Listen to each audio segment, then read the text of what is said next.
Students good morning, सुप्रभात, गणी खंबा। कैसे हैं आप लोग? मुझे लगता है आप लोग सब बिल्कुल खुश होंगे और बड़ा दुख भी होगा कि आपकी पढ़ाई बहुत ज़्यादा डिस्टर्ब हो रही है। काश कोरोना नहीं होता तो इस समय आप लोगों का कोर्स बहुत तेज गति से चलता रहता और आप लोग बहुत ज़्यादा लर्निंग करते।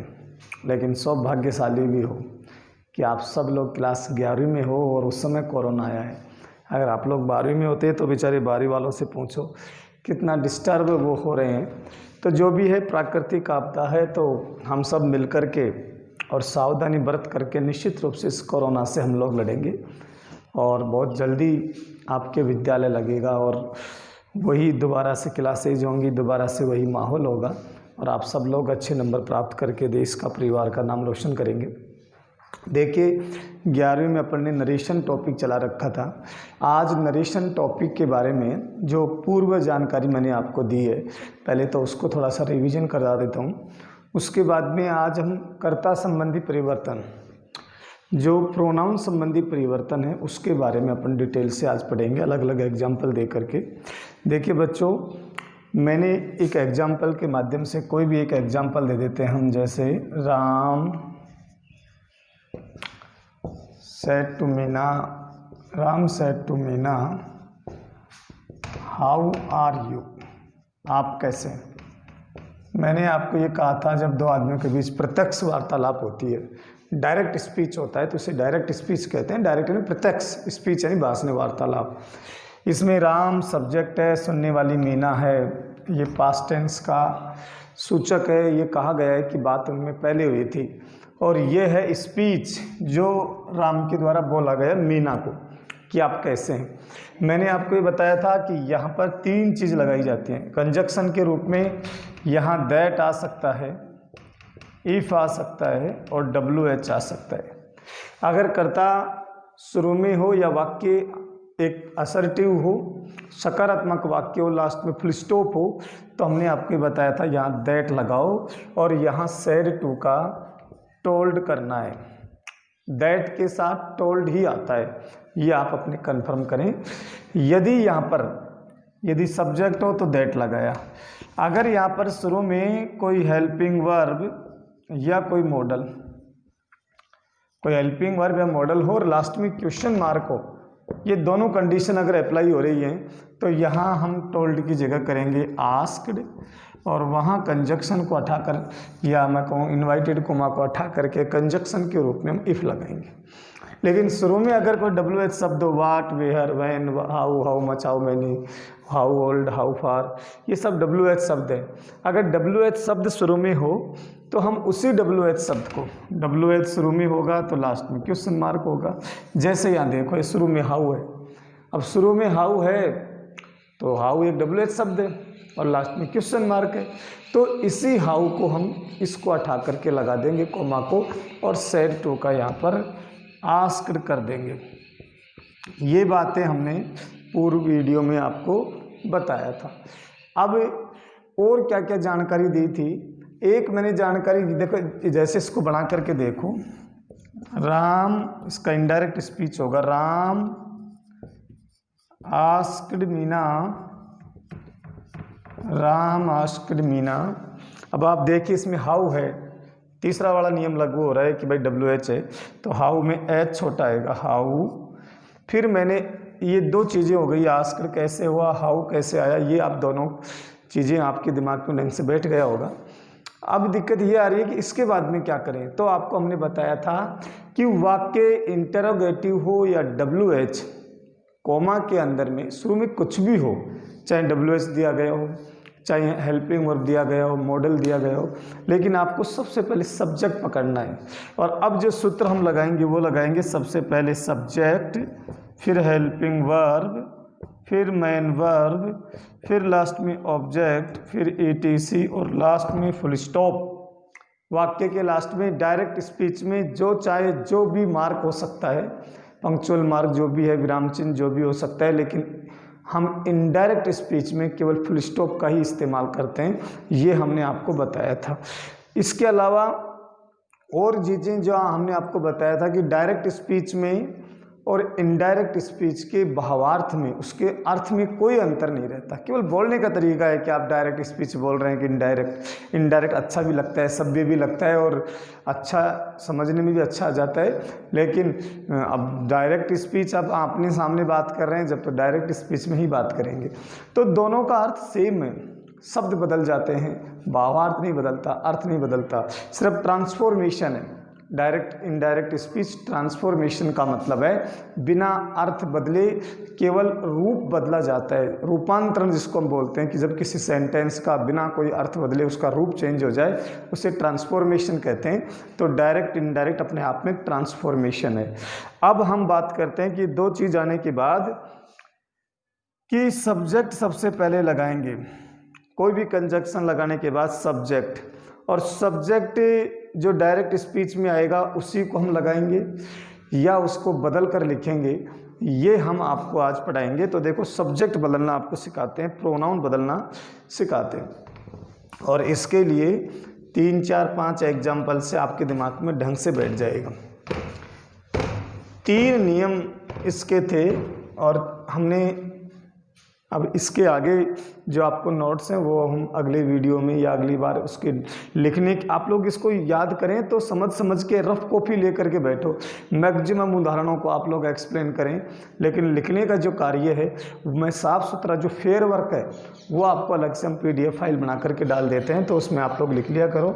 लेकिन जैसे एक समझने का काम इसमें है, देखो, Rekha said to Babita, inverted comma चालू, how are you feeling, how are you, आप कैसा महसूस कर रही हैं। ये इनडायरेक्ट स्पीच है, ये एक मतलब डायरेक्ट स्पीच है, इसको इनडायरेक्ट में अपन को बनाना है। तो देखो, कर्ता बदलने संबंधी एक नियम मैंने आपको बताया था, और उसको अब आज हम ढंग से समझते हैं। सन/123, जो आप लोग 10वीं क्लासेज में इसको समझा होगा, लेकिन अब इसको व्यवहारिक रूप से समझो कि क्या मतलब हुआ। थर्ड पर्सन में आते हैं ही, सी, इट, दे और नेम, ये थर्ड पर्सन में आते हैं। तो यहाँ से चालू करते हैं हम, यहाँ से ना चालू करके थर्ड पर्सन के इसको हम पर्सन मानेंगे। ये फर्स्ट पर्सन है, सेकंड पर्सन, ये थर्ड पर्सन है। थर्ड पर्सन के आगे लिखा हुआ है एन। एन का मतलब है नो चेंज। क्या मतलब हुआ इसका, कि यदि डायरेक्ट स्पीच के अंदर, कोमा के अंदर, यदि डायरेक्ट स्पीच के अंदर थर्ड पर्सन आ जाए, अब थर्ड पर्सन का मतलब ही आ जाए, सी आ जाए, इट आ जाए, दे आ जाए, या किसी का नाम आ जाए, तो इनडायरेक्ट स्पीच में इस कर्ता को, इस प्रोनाउन को ज्यों का त्यों लिख देंगे। यानी 8 कर्ताओं में से 5 कर्ता तो हमारे थर्ड पर्सन ही है भाई। इसमें 2 हैं आई और वी, इसमें 1 है यू, और इसमें तो 5 हैं। तो ये 5 कर्ता तो इनडायरेक्ट स्पीच में बदलते ही नहीं है, नो चेंज। तो थर्ड पर्सन नो चेंज। अब कई बार क्या होता है, कई बार यह आएगा कि इनकी 3 फॉर्म है, जो आपको पिछले वीडियो में हमने लिखाई थी। यदि ही आ जाए, ही का हिज आ जाए, हिम आ जाए, सी का हर आ जाए, इट का इट्स, ये जितने भी 5 की 3 फॉर्म है, इनमें से कोई सा भी रूप आ सकता है इनका। ये नहीं है कि ही आ जाए तो हम नहीं बदलेंगे और हिज आ जाए तो बदलेंगे, नहीं। ना हम हिज बदलेंगे, ना ही को बदलेंगे, ना सी को बदलेंगे, ना हर को बदलेंगे, ना दे की सेकंड फॉर्म देर आ जाए उसको भी नहीं बदलेंगे। तो यदि इन प्रोनाउन 5 प्रोनाउन और 5 में इनकी 3 फॉर्म, 15 रूप हो गए, 1 की 3 है तो 5 से 15 हो गए। अगर इन 15 में से कोई सा भी रूप अगर इन डायरेक्ट स्पीच में आ जाता है तो उसको ज्यों का त्यों, ये भी नहीं है कि नो चेंज का मतलब उसको छोड़ देंगे हम, बिना रूप बदले। मान लीजिए अंदर आ जाए, यहाँ आ जाए कि हाउ आर यू फीलिंग, इसकी जगह ये वाक्य आ जाता कि हाउ इज राम फीलिंग, ये सेंटेंस आ गया, हाउ इज राम फीलिंग। अब यहाँ पर करता है राम, अब राम तो थर्ड पर्सन है तो इसको सेम टू सेम लिख देंगे, कंजक्शन के बाद राम का राम लिखेंगे।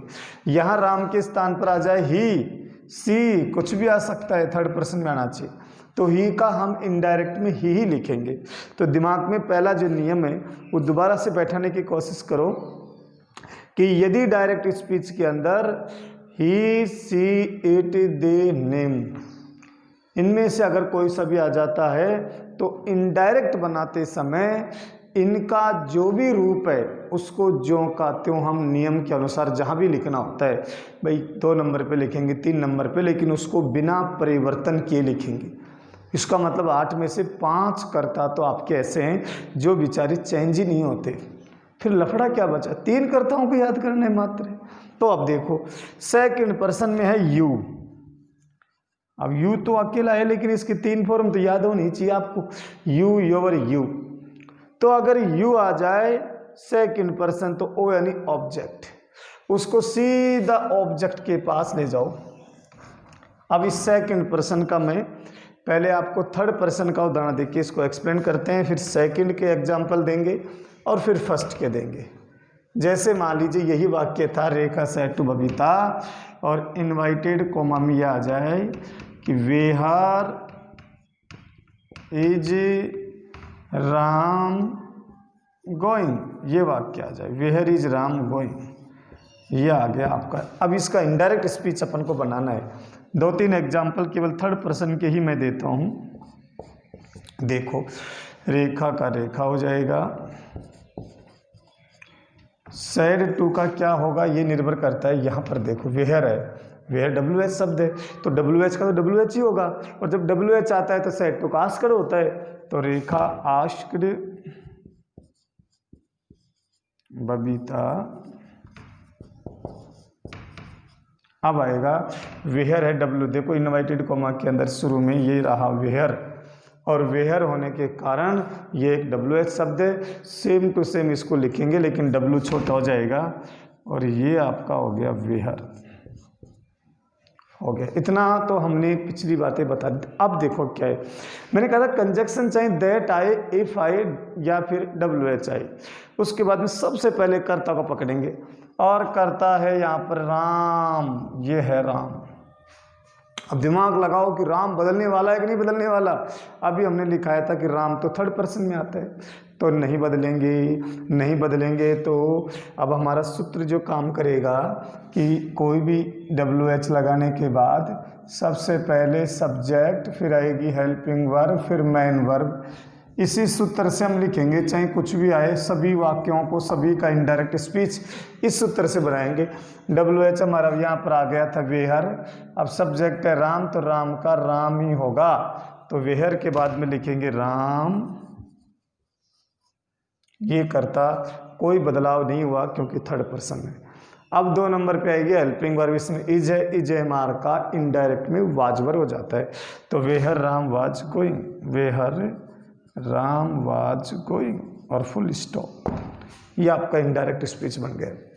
तो देखो थर्ड पर्सन राम था, राम का राम ही रह गया। और अपने 1-2 एग्जाम्पल देते हैं, जैसे Mukesh said to me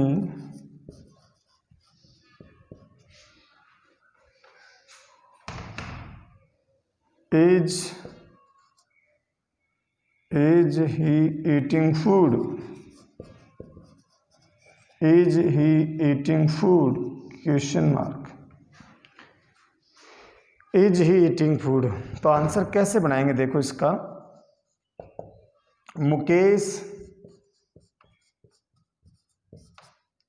Mukesh, अब यहाँ देखो इज है, इज का मतलब अभी का आता है हेल्पिंग वर्ब या मॉडल हो तो उसको इफ लगाएंगे, और इफ लगाएंगे तो सेड टू आस्क्ड, तो Mukesh asked me, Mukesh asked me. अब ये आ गया इफ लगाओ चाहे WH, उसके बाद में सब्जेक्ट आएगा। अब सब्जेक्ट है ही को पकड़ते ही चेक करो कौन सा पर्सन है भाई, मालूम पड़ा ही तो थर्ड पर्सन है, और थर्ड पर्सन है तो हमारे नियम याद है कि थर्ड पर्सन तो चेंज ही नहीं होगा, तो इफ के बाद में ही का ही। अब ये आ गया सब्जेक्ट, फिर 2 नंबर पे हेल्पिंग वर्ब। इसमें ढंग से देखो, हेल्पिंग वर्ब तो इज है, और इज का भी मैंने कहा था इज का तो वाज वर्ब होता है, अब ही के कारण वाज होगा। तो if he was eating food, if he was eating food और फुल स्टॉप, ये आपका इनडायरेक्ट स्पीच बन गया।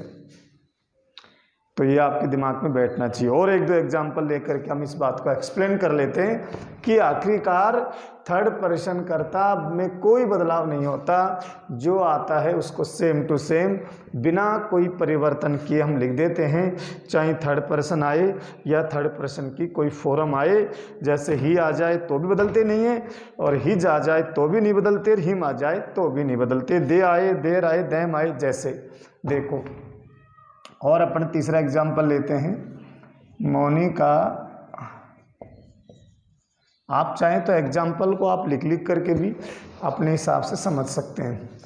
Monika said to Pooja, Monika said to Pooja, Rohit is reading, Rohit is reading in class 11th।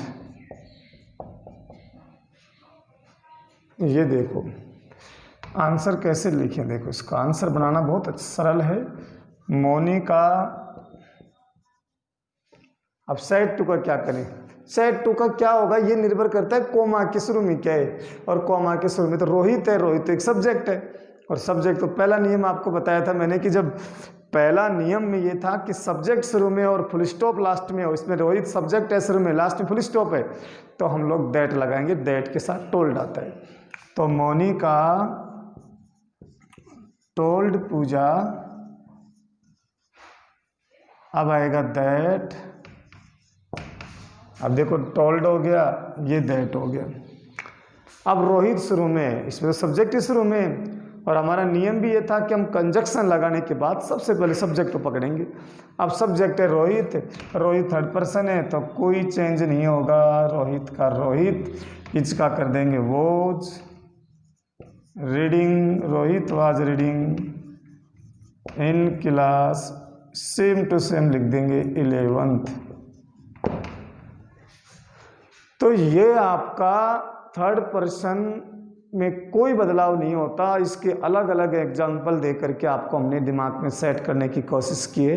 अब देखो सेकंड पर्सन को समझते हैं। सेकंड का एग्जाम्पल अपन पहले 2-3 एग्जाम्पल मैं लिखता हूँ, और सेकंड पर्सन में एक यू आता है, और ये यू तो भाई हर वाक्य में दिया ही जाएगा, ज़्यादातर सबसे ज़्यादा बदलाव ही यू में होता है। यू हो वो भी बदला जाएगा, योवर हो, यू का कोई सा भी रूप हो, भाई ये तो है नहीं कि यू सेकंड पर्सन है तो इसकी जो संतान होगी वो भी सेकंड, जिसके पिताजी जिस जाति के होते हैं बेटे भी तो उसी जाति से बिलोंग करेंगे ना। जब यू सेकंड पर्सन में है तो उसका बेटा योवर, उसका कोई सा भी फॉर्म हो, योवर हो, यू हो, फिर 5 फॉर्म होती हैं, वैसे तो 3 ही आपके यहाँ पर काम आती हैं, वरना योवर सेल्फ चौथा होता है, योवर सेल्फ, और 5वां होता है योवर्स। वैसे आई माई मी, और फिर चौथा होता है माइन, और 5वां होता है माई सेल्फ। तो ये 5 फॉर्म होती हैं सभी प्रोनाउन की, लेकिन अपने पास यहाँ 3 काम आ रही है, इसलिए मैंने 3 आपको लिखाई हैं। जब आप क्लास लगेगी और आगे जो टॉपिक्स होंगे तो उसमें आपको 2-2 और याद करा देंगे, क्योंकि एक एक तो याद करना सरल है भाई, सबके सेल्फ लगा दो, एक वचन है तो सेल्फ और बहुवचन है तो selves.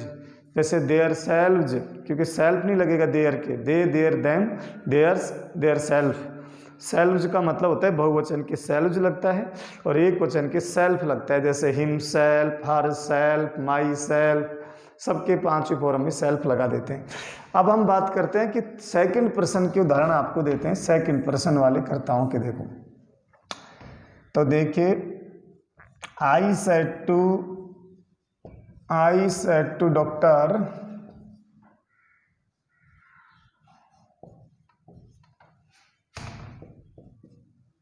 I said to doctor, where is your room?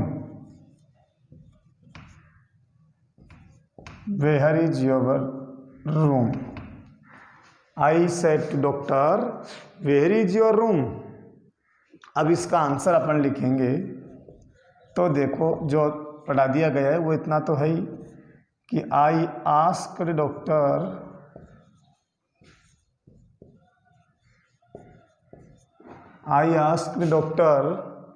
Where का वेयर, यहाँ तक तो आपके दिमाग में कोई दिक्कत नहीं आनी चाहिए। I ask doctor where. अब हम सबसे पहले कंजक्शन हमने लगा दिया है, अब हम कर्ता लगाएंगे। कर्ता लगाएंगे तो इसमें कर्ता तो योवर है, और ये हमारा नियम था सन बटा 123।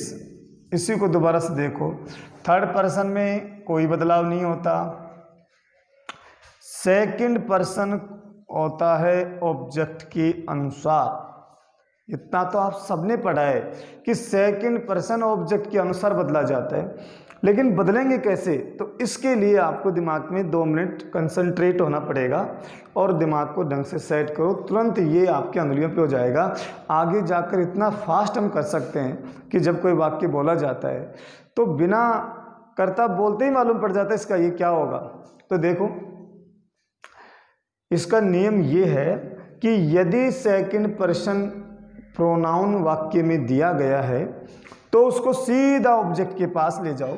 जैसे योवर है, योवर, ये सेकंड पर्सन है। अब जब से यू फर्स्ट सेकंड पर्सन था तो योवर भी सेकंड पर्सन है, सीधा उसको ले जाओ ऑब्जेक्ट के पास। ठीक है, अगर सेकंड पर्सन है तो किसके पास जाएगा? ऑब्जेक्ट के पास। अगर यहाँ फर्स्ट पर्सन होता, आई, मी, माई, वी, आवर, तो सीधा जाता सब्जेक्ट के पास। कहने वाला सब्जेक्ट होता है, सुनने वाला ऑब्जेक्ट होता है। यहाँ डॉक्टर ऑब्जेक्ट है और आई सब्जेक्ट है, तो कौन कहाँ जाएगा ये दिमाग में यहाँ सेट देख लो। फर्स्ट पर्सन है तो सब्जेक्ट के पास जाएगा, सेकंड पर्सन है ऑब्जेक्ट के पास जाएगा, थर्ड पर्सन है कहीं नहीं जाएगा, कोई चेंज उसमें नहीं होगा। अब सेकंड पर्सन है तो ऑब्जेक्ट के पास गया। अब ऑब्जेक्ट के पास जाकर करेगा क्या? ऑब्जेक्ट के पास कुछ नहीं करेगा, जिस फोरम में स्वयं सेकंड पर्सन उसके पास गया है। मान लो सेकंड पर्सन यू है, अब यू कौन सा फोरम है? फर्स्ट फोरम है। तो जिस फोरम में स्वयं उसके पास गया है वही फोरम ऑब्जेक्ट के लिखेंगे। नहीं समझ में आया तो दोबारा देखो, योवर कौन सी फॉर्म है भाई? यू, योवर सेकंड फॉर्म है। अब डॉक्टर के पास जाकर डॉक्टर की सेकंड फॉर्म लिखेंगे। आप जिस रूप में गए हो, जिस फॉर्म में गए हो, वो फॉर्म ऑब्जेक्ट की लिखेंगे। अब डॉक्टर तो ही या सी दोनों हो सकते हैं, हम इसको ही मान लेते, तो ही की सेकंड फॉर्म है हिज। डॉक्टर की सेकंड फॉर्म होगी, मैंने आपको कहा था अगर डॉक्टर की कोई फॉर्म नहीं होती है, डॉक्टर क्या है उसको ही या सी मान ले सकते हो। डॉक्टर लड़की भी हो सकती है, लड़का भी हो सकता है। कुछ शब्द ऐसे हैं, principal, doctor, teacher, engineer, principal, CM, PM, ये पद ऐसे हैं जो किसी व्यक्ति विशेष के नहीं होते कि भाई केवल व्यक्तिवाचक शब्द हैं। ये तो दोनों चलते हैं। अगर कोई डॉक्टर लड़की है तो उसको हम डॉक्टरी कहेंगे, गांव में डॉक्टर नहीं बोल देते हैं, ये गलत है। तो ये ध्यान रखना, डॉक्टर शब्द न स्त्रीलिंग है न पुल्लिंग है। अगर कोई हेडमास्टर है तो उसका स्त्रीलिंग हेडमिस्ट्रेस होता है, हेडमास्टर का हेडमिस्ट्रेस। लेकिन टीचर लड़की हो चाहे लड़का हो टीचर ही रहेगा। इंजीनियर लड़की हो चाहे लड़का इंजीनियर ही है। प्रिंसिपल है, सीएम है, एसडीएम है, कलेक्टर है, सीएम, पीएम, जितने भी पोस्ट हैं ये किसी स्त्रीलिंग या पुल्लिंग से प्रभावित नहीं होते। ऐसी कंडीशन में आप चाहो तो उसको ही भी मान सकते हो और सी भी मान सकते हो, लेकिन हम डॉक्टर को यहाँ पर ही मान लेते हैं, मान लो। तो ही की फॉर्म चलेंगी, ही की 3 फॉर्म है, ही, हिज, हिम। अब यू आपके पास आया है, यू सेकंड फॉर्म है तो ही की सेकंड फॉर्म हिज लिखेंगे। तो ये योवर गया था सेकंड फॉर्म लेके डॉक्टर के पास, इसकी सेकंड फॉर्म निकल कर आई हिज। और रूम का रूम, वेयर हिज रूम, और इज का हो जाएगा वाज। तो दोबारा से अपन लोग सेकंड फॉर्म के बहुत सारे एग्जाम्पल दे करके और आपको दिमाग में सेट करते हैं, और आप कर्ता कभी नहीं भूल पाएंगे कैसे प्रोनाउन बदलते हैं। जैसे Suresh said to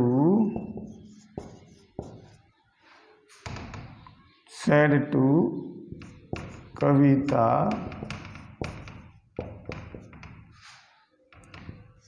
where is my book, where is your book, आपकी किताब कहाँ है, वेयर इज योर बुक। तो देखो दोबारा से हम इसको समझते हैं एग्जाम्पल को। सुरेश, अब आपको पता है वेयर है इन्वर्टेड कॉमा के अंदर, तो सेड टू का हो जाएगा आस्क्ड, कविता वेयर का वेयर हो गया, ठीक है। सेड टू का आस्क्ड हो गया, वेयर का वेयर हो गया। अब हमें पता है वेयर लगाएं, इफ़ लगाएं, दैट लगाएं। सबसे पहले कर्ता को पकड़ेंगे, और कर्ता क्या है, योवर बुक है। योवर है अपना मेन, तो प्रोनाउन है योवर। योवर को पकड़ते ही चेक करो भाई तू कौन सी फॉर्म में है, कौन सा रूप है तेरा। तो ये सेकंड पर्सन है। अगर थर्ड पर्सन तो होता जब तो हम पटक देते इसको सेम टू सेम, कोई चेंज नहीं करते, और फर्स्ट पर्सन होता तो सीधे सब्जेक्ट के पास जाता, लेकिन तो सेकंड पर्सन है, और सेकंड पर्सन है तो सेकंड पर्सन का मतलब ये गया सीधा कविता के पास, ऑब्जेक्ट कविता है। सन बटा 123 में तो केवल हम ये बताएंगे कि कौन कहाँ जाएगा। सब्जेक्ट है तो एक फर्स्ट पर्सन है तो सब्जेक्ट के पास, सेकंड पर्सन ऑब्जेक्ट के पास, थर्ड पर्सन है तो कोई बदलाव नहीं। लेकिन जाकर क्या करेगा, ये आगे की चीज़ें आपको ढंग से दिमाग में सेट करनी है कि जिस रूप में ये सब्जेक्ट है जो करता गया है उसके पास, वही रूप ऑब्जेक्ट के लिखेंगे। अब यहाँ पर योवर ये सेकंड फॉर्म में है, तो कविता की सेकंड फॉर्म, कविता एक लड़की है इसलिए इसकी सेकंड फॉर्म सी हर होगा। तो यहाँ पर वेयर के बाद में आएगा वेयर हर बुक, और इसका हो जाएगा वॉच। और ले लीजिए आप,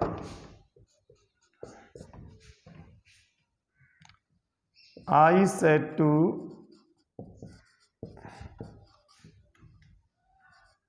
a boy, I said to a boy, you are a good student, you are a good student, you are a good student। ये इसका तीसरा एग्जाम्पल से हम आपको समझा रहे हैं।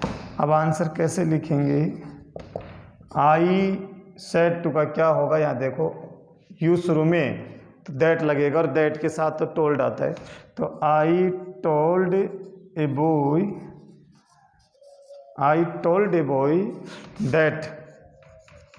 अब दैट लगाओ चाहे इफ चाहे WH, सबसे पहले करता है यू, और यू कौन सा है, सेकंड पर्सन, किसके पास जाएगा, बॉय के पास। बॉय है तो रूप चलेंगे ही, हिज, हिम। अगर बॉय के स्थान पर लड़की होती तो रूप चलते सी, हर। लेकिन यू कौन सा फॉर्म है भाई, यू योवर, यू फर्स्ट फॉर्म है, तो बॉय का फर्स्ट फॉर्म होगा ही। दैट ही, और EJMR का होता है was, he was a good student. तो ये इस तरह से हमारी समझ में ये आया कि यदि सेकंड पर्सन वाक्य के अंदर दिया गया है तो सबसे पहले उसको ऑब्जेक्ट के पास ले जाओ, और ऑब्जेक्ट के पास ले जाकर जिस फॉर्म में खुद है, स्वयं है, वही फॉर्म उस ऑब्जेक्ट के लिख देते हैं। तो इस तरह से हम कर्ताओं को बदल सकते हैं। अब एक कर्ता बचा, वो बचा फर्स्ट फॉर्म, फर्स्ट पर्सन। अगर फर्स्ट पर्सन है तो वही काम करेंगे जो यहाँ करते आए हैं, लेकिन फर्स्ट पर्सन में आते हैं आई और वी। अगर ये दोनों कॉमा के अंदर आपको नजर आ जाए तो सीधा सब्जेक्ट के पास ले जाओ, और सब्जेक्ट के पास ले जा करके, और आप जिस फॉर्म में ये स्वयं है वही फॉर्म सब्जेक्ट के लिखेंगे। जैसे अब अपन फर्स्ट पर्सन के एग्जाम्पल देते हैं। जैसे मान लीजिए आ जाए, Beena said to her brother. Beena ने अपने भाई से कहा,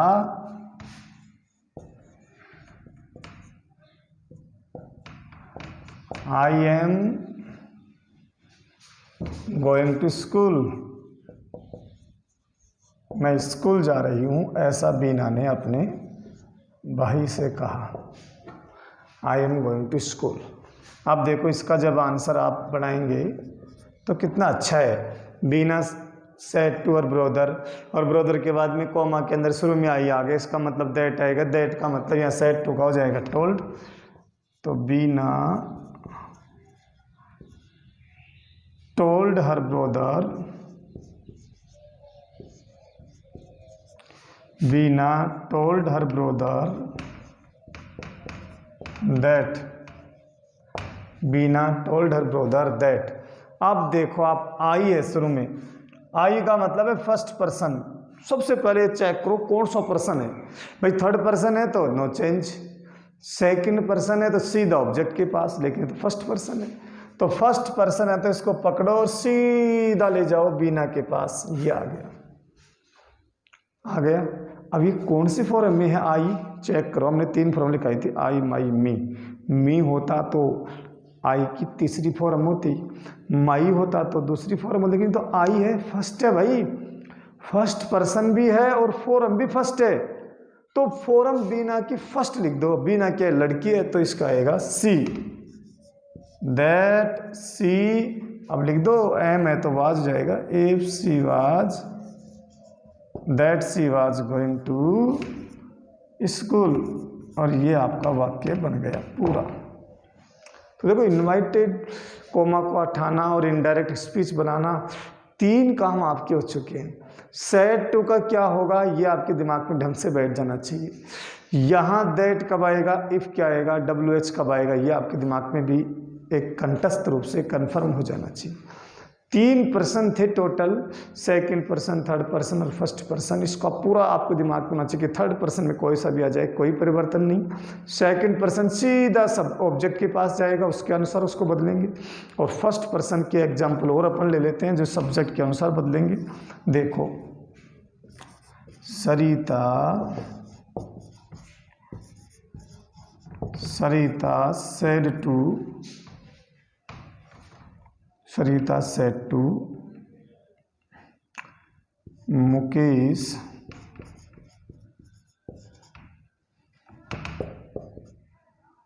यू आर या यू हैव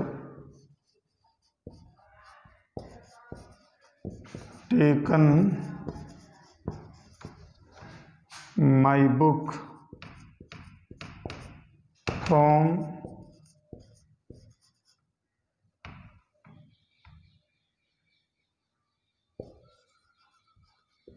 योर रूम। ये वाक्य देखो, अब इसमें एक साथ अपन 2 दे रहे हैं, फर्स्ट पर्सन भी आ गया, सेकंड पर्सन भी, तो हम 2 को बदल सकते हैं। तो देखो आंसर कैसे बनाएंगे। सरिता आस्क्ड मुकेश, सरिता आस्क्ड मुकेश। अब शुरू में आ गया यू को देकर हम लगाएंगे दैट, ये लगा दिया दैट। अब यू है तो यू सीधा जाएगा, भाई सेकंड पर्सन है तो मुकेश के पास। अभी आपको बताया था मैंने कि यू आ जाए सेकंड पर्सन तो सीधा ऑब्जेक्ट के पास, मुकेश के पास गया। अब मुकेश के पास जा कर के करेगा क्या, भाई जो खुद फॉर्म है वो मुकेश के लिख देंगे। तो यू फर्स्ट फॉर्म में है तो मुकेश की फर्स्ट होगी ही। आगे चलते जाओ, ही। अब हैव एज का हो जाता है हेड, सीधा प्रेजेंट टेंस, पास्ट में हेड होता है। तो that he had taken, he had taken. अब यह आ गया माई बुक, माई। अब माई कहाँ जाएगी, भाई माई तो फर्स्ट पर्सन है, तो सीधा माई को पकड़ो और ले जाओ सीधा सरिता के पास।